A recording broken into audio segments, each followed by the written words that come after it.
1975 সালের 7ই নভেম্বরের পরে দেশে বহুদলীয় গণতন্ত্র প্রতিষ্ঠা, সংবিধানে পঞ্চম সংশোধনের মাধ্যমে মুক্তিযুদ্ধের আকাঙ্ক্ষার প্রতিফলন, 1991 সালে দেশে সংসদীয় সরকার প্রতিষ্ঠা, এই সবই ছিল রাষ্ট্র রাজনীতির ময়দানে যুগান্তকারী সংস্কার।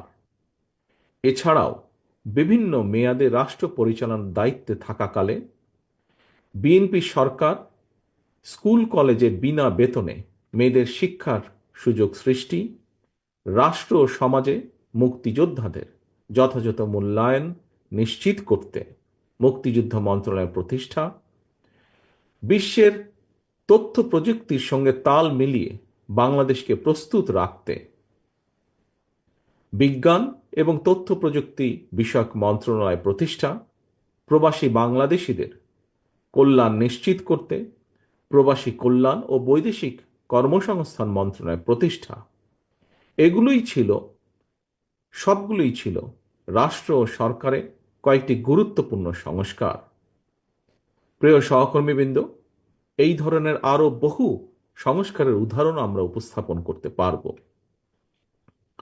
তবে ষড়যন্ত্রের পথ ধরে পলাতক গণহত্যাকারী স্বৈরাচার রাষ্ট্র ক্ষমতা দখলের পর সংস্কারের সকল পথ বন্ধ করে দেয়।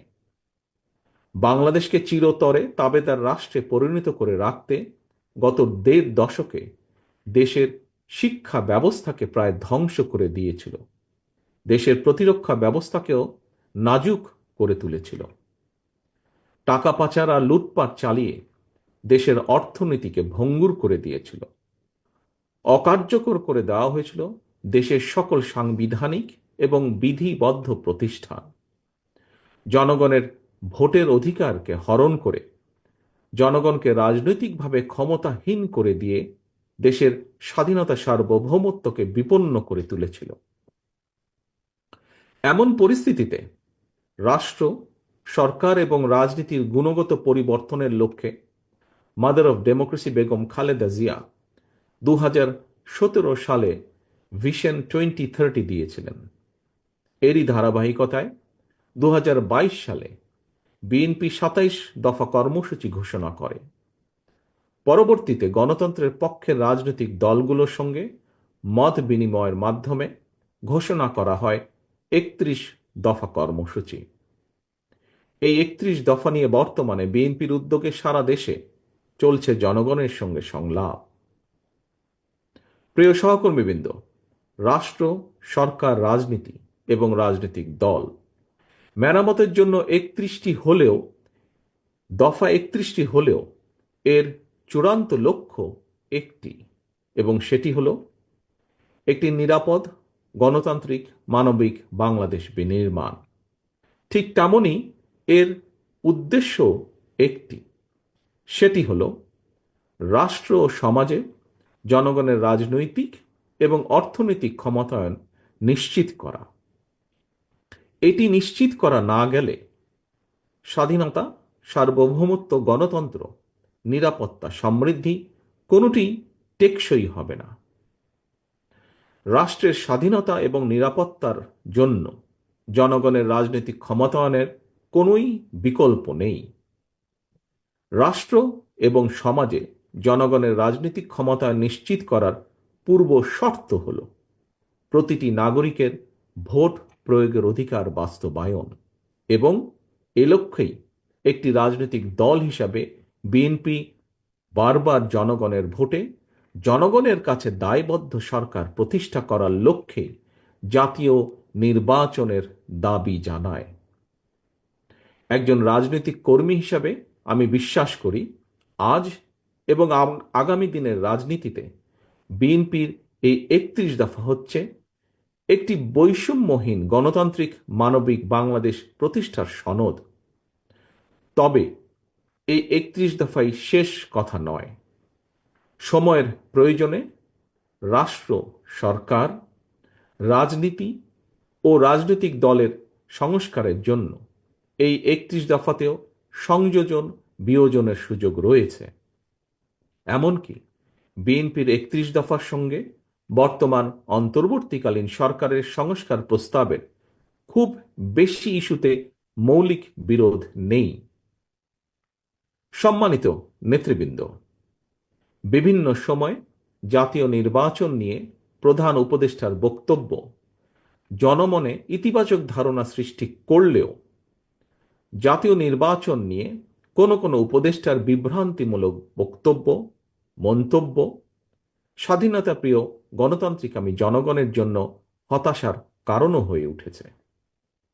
অন্তর্বর্তীকালীন সরকারের প্রতি বিএনপি সহ গণতন্ত্রের পক্ষের সকল রাজনৈতিক দলের নিঃশর্ত সমর্থন থাকলেও সরকার এখনও তাদের কর্মপরিকল্পনায় অগ্রাধিকার নির্ধারণ করতে পারছে না বলেই মনে হচ্ছে। সারা দেশে খুন, হত্যা, ধর্ষণ, চুরি, ছিনতাই, রাহাজানি বেড়েই চলেছে। বাজার সিন্ডিকেটের কবলে পড়ে নিত্য প্রয়োজনীয় দ্রব্যমূল্য নিয়ন্ত্রণহীন। বর্তমান অন্তর্বর্তীকালীন সরকার এখনো মনে হয় দেশের আইন শৃঙ্খলা পরিস্থিতির উপরে সম্পূর্ণ নিয়ন্ত্রণ প্রতিষ্ঠা করতে পারেনি। সরকার যেখানে বাজার পরিস্থিতি কিংবা আইন শৃঙ্খলা পরিস্থিতির নিয়ন্ত্রণে কাঙ্ক্ষিত সাফল্য অর্জন করতে পারছে না, সেখানে জাতীয় নির্বাচনের আগে স্থানীয় নির্বাচন অনুষ্ঠানের নামে কেন দেশের পরিস্থিতি আরও ঘোলাটে করতে চাইছে, এটি জনগণের কাছে বোধগম্য নয়। গণতান্ত্রিকামী জনগণ মনে করেন স্থানীয় নির্বাচন অনুষ্ঠিত হলে সেটি হবে সারা দেশে পলাতক স্বৈরাচারের দোসরদের পুনর্বাসনের একটি প্রক্রিয়া, যা সরাসরি গণ অভ্যুত্থান আকাঙ্ক্ষা বিরোধী। গণহত্যাকারী, টাকা পাচারকারী, দুর্নীতিবাজ মাফিয়া চক্রকে পুনর্বাসন প্রক্রিয়ার এই ফাঁদে বিএনপি পা দেবে না, বিএনপি পা দিতে পারে না। প্রিয় সহকর্মীবৃন্দ, বিএনপি জনগণের কাছে প্রতিশ্রুতিবদ্ধ আগামী জাতীয় নির্বাচনে বিএনপি জনরায় রাষ্ট্র পরিচালনার দায়িত্ব পেলে গণহত্যাকারী, মানবতা বিরোধী অপরাধীদের বিচারের মুখোমুখি করবে। অন্তর্বর্তীকালীন সরকারের প্রতি আহ্বান, সারা দেশে গণহত্যাকারীদের দোসর মাফিয়া চক্রকে পুনর্বাসনের স্থানীয় নির্বাচন অনুষ্ঠানের পরিকল্পনা থেকে সরে আসুন। অবিলম্বে আগামী দিনগুলোর জন্য অন্তর্বর্তীকালীন সরকারের সুনির্দিষ্ট কর্মপরিকল্পনার রোডম্যাপ ঘোষণা করুন। গণহত্যাকারী মাফিয়া প্রধান হাসিনা দেশ ছেড়ে পালানোর পর এ পর্যন্ত বেশ অনেকগুলো নতুন রাজনৈতিক দলের আত্মপ্রকাশ ঘটেছে। বহুদলীয় গণতন্ত্রে বিশ্বাসী বিএনপি সকল নতুন রাজনৈতিক দল ও সংগঠনকে স্বাগত জানায়। তবে নির্বাচনের মাধ্যমে গ্রহণ কিংবা বর্জনের চূড়ান্ত সিদ্ধান্ত জানাবে জনগণ। সুতরাং প্রতিটি দলের অংশগ্রহণ একটি অবাধ ও সুষ্ঠু নির্বাচন, জাতীয় নির্বাচন অনুষ্ঠানের লক্ষ্যে সবার আগে নির্বাচন কমিশনকে প্রস্তুত রাখতে হবে। দেশে একটি অবাধ এবং সুষ্ঠু নির্বাচন অনুষ্ঠানের জন্য নিরপেক্ষতাই হচ্ছে অন্তর্বর্তীকালীন সরকারের সবচেয়ে বড় পুঁজি। কিন্তু সরকারের নিরপেক্ষতা নিয়ে ইতিমধ্যেই জনমনে সন্দেহ, সংশয় সৃষ্টি হয়েছে। নিজেদের নিরপেক্ষতা বজায় রাখতে আমি বাংলাদেশ জাতীয়তাবাদী দলের পক্ষ থেকে অন্তর্বর্তীকালীন সরকারের প্রতি আরও সতর্কতা অবলম্বনের আহ্বান জানাই। প্রিয় নেতৃবৃন্দ, এবার আমি সারা দেশে বিএনপির নেতাকর্মী, বিশেষ করে এই বর্ধিত সভায় আপনারা যারা উপস্থিত হয়েছেন, উপস্থিত নেতৃবৃন্দের উদ্দেশ্যে কয়েকটি কথা বলতে চাই। দীর্ঘদিন থেকে আমি আপনাদের কাছে শারীরিকভাবে দূরে থাকলেও যোগাযোগ এবং কর্ম পরিকল্পনার মাধ্যমে আমি কখনোই আপনাদের কাছ থেকে দূরত্ব অনুভব করিনি। আমার মনে হয় এখানে উপস্থিত যারা আছেন প্রায় প্রত্যেকের সঙ্গেই আমার অন্তত কম বেশি কথা হয়েছে, কথা হয়, টেক্সট মেসেজে আদান প্রদান হয় টেক্সট। তবে আজ এখানে আপনাদের সবাইকে একত্রে পেয়েছি, সেজন্য আমি অত্যন্ত সৌভাগ্যবান, অত্যন্ত আনন্দিত। আপনাদের সকলকে অভিনন্দন। আমি বিশ্বাস করি যে দলে আপনাদের মতন ত্যাগী এবং সাহসী নেতাকর্মী রয়েছেন, সেই দলকে কোনো স্বৈরাচারী দমিয়ে রাখতে পারে না। প্রিয় নেতৃবৃন্দ, আমরা এমন একটি বাংলাদেশ গড়তে চাই যে দেশে মুসলমান, হিন্দু, বৌদ্ধ, খ্রিস্টান তথা দল, মত, ধর্ম, বর্ণ নির্বিশেষে সবাই সমান অধিকার ভোগ করবেন। ৫৫,০০০ বর্গমাইলের এই বাংলাদেশ ভূখণ্ডে বসবাসকারী আমাদের সকলেরই একটি পরিচয়, আমরা বাংলাদেশী। প্রিয় সহকর্মীবৃন্দ, পররাষ্ট্রনীতির ক্ষেত্রেও বিএনপির দৃষ্টিভঙ্গি সুস্পষ্ট। বিএনপি মনে করে বর্তমান বিশ্বে স্থায়ী শত্রুমিত্র বলে কিছু নেই, বরং একটি দেশের সঙ্গে অপর দেশের সম্পর্ক হবে পারস্পরিক স্বার্থ রক্ষা, প্রয়োজন এবং ন্যায্যতার ভিত্তিতে। অন্য দেশের সঙ্গে সম্পর্ক রক্ষার ক্ষেত্রে আমাদের নীতি সবার আগে বাংলাদেশ, অর্থাৎ নিজ দেশ এবং জনগণের স্বার্থ রক্ষা এবং সার্বভৌমত্ব, এটাই হবে প্রথম এবং প্রধান অগ্রাধিকার। আশা করি বর্ধিত সভার এই আলোকেই আপনাদের বক্তব্য উপস্থাপিত হবে। এই মুহূর্তে বিএনপি বাংলাদেশের সবচেয়ে বড় এবং জনপ্রিয় রাজনৈতিক দল। সুতরাং বিএনপির কাছে জনগণের যেমন আশা, ভরসা, প্রত্যাশা রয়েছে, একই সঙ্গে বিএনপির বিরুদ্ধে ষড়যন্ত্রকারীরাও কিন্তু থেমে নেই, তাদের চক্রান্ত থেমে নেই। সুতরাং এই চক্রান্তকারীদের মোকাবেলা করে কিভাবে দলকে আরো শক্তিশালী এবং সুসংহত করা যায়, আমি আশা করি আপনাদের আলোচনায় সেই সম্পর্কেও সুনির্দিষ্ট প্রস্তাব থাকবে। প্রিয় সহকর্মীবৃন্দ, সারা দেশে তৃণমূল পর্যায়ের কৃষক, শ্রমিক, দরিদ্র, মেহনতি, স্বল্প আয় কিংবা মধ্যবিত্ত, নিম্ন মধ্যবিত্ত, পাশাপাশি ছাত্র ছাত্রী, তরুণ তরুণী তথা সকল শ্রেণীর পেশার মানুষের স্বার্থ রক্ষা এবং জীবন উন্নয়নে আপনাদের নিজ নিজ এলাকা ভিত্তিক কী ধরনের পদক্ষেপ নেওয়া যায়, আশা করি আপনাদের বক্তব্যে সেই বিষয়গুলো উঠে আসবে। দলের সাংগঠনিক কার্যক্রমের পক্ষে অথবা বিপক্ষে অবশ্যই আপনারা সুনির্দিষ্ট বক্তব্য তুলে ধরবেন। তবে এই বিষয়ে আপনাদের দৃষ্টি আকর্ষণ করে বলতে চাই, সেটি হলো বিএনপি একটি বৃহৎ পরিবার। এই পরিবারে নানা বিষয়ে আমাদের মতের অমিল থাকতেই পারে। সুতরাং বক্তব্য দেওয়ার সময় ব্যক্তিগত পর্যায়ের বিরোধকে এড়িয়ে যাওয়াই বাঞ্ছনীয় বলে আমি মনে করি। আমরা সবাই আমাদের ঐক্যের শক্তির সক্ষমতা সম্পর্কে অবহিত। সহকর্মীবৃন্দ, ঐক্যই আমাদেরকে বারবার বিজয় আর সফলতা এনে দিয়েছে।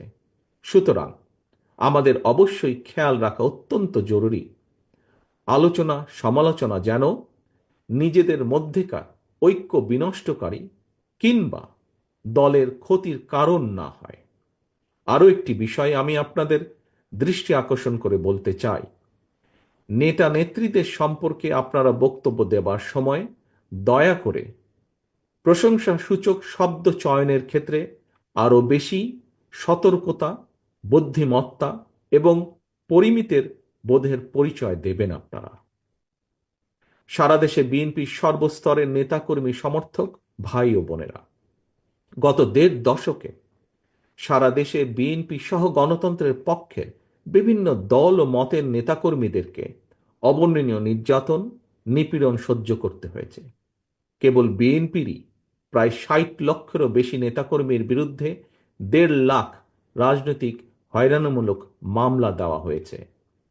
বিএনপির কেন্দ্রীয় নেতা ইলিয়াস আলী, কমিশনার চৌধুরী আলমের মতন অনেক নেতাকর্মীরা আজ পর্যন্ত নিখোঁজ খুঁজে পাইনি আমরা। শুধুমাত্র বিএনপি করার অপরাধে হাজার হাজার নেতাকর্মী সমর্থককে গুম খুন অপহরণ করা হয়েছে। তবুও বিএনপির নেতাকর্মীরা কেউ দল ছেড়ে যাননি, স্বৈরাচার সঙ্গে করেনি আপোষ।